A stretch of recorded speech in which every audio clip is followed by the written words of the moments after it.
নমস্কার বন্ধুরা, আবার একটা রেসিপি নিয়ে চলে আসলাম। এখানে আমি 4 পিস মাছ নিয়েছি, কাতলা মাছ। ধুয়ে নুন হলুদ তেল মাখিয়ে নিলাম।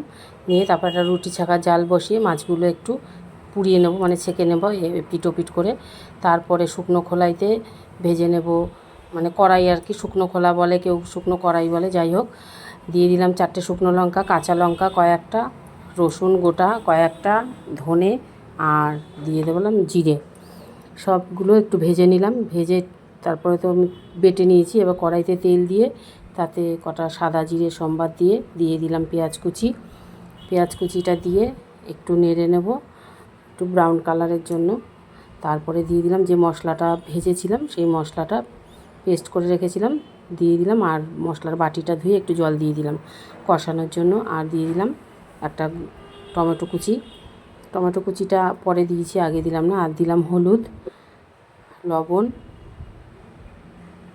এগুলো না দিলে তো রান্নাই হবে না। আর দিলাম একটু কাশ্মীরি লঙ্কা রং হওয়ার জন্য। কাঁচা শুকনো লঙ্কা দিয়েছি 4টে, তাও আর একটু মানে কাশ্মীরি লঙ্কাটা দিলাম।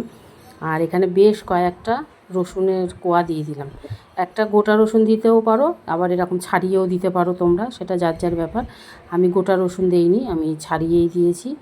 দিয়ে দিলাম একটু জল, দিয়ে আবার একটু নেড়ে নেব।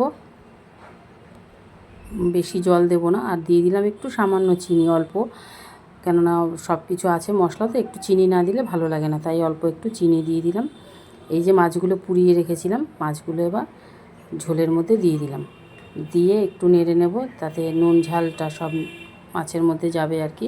তার জন্য দেখো হয়ে গেল মাছ পুড়িয়ে মাছের ঝাল। তোমরা এইভাবে করে খেয়ে দেখো। সব মানে একরকম তো ভালো লাগে না, ঘুরিয়ে ফিরিয়ে রান্না ভালো লাগে, এইভাবে করে খেয়ে দেখো, খুব ভালো।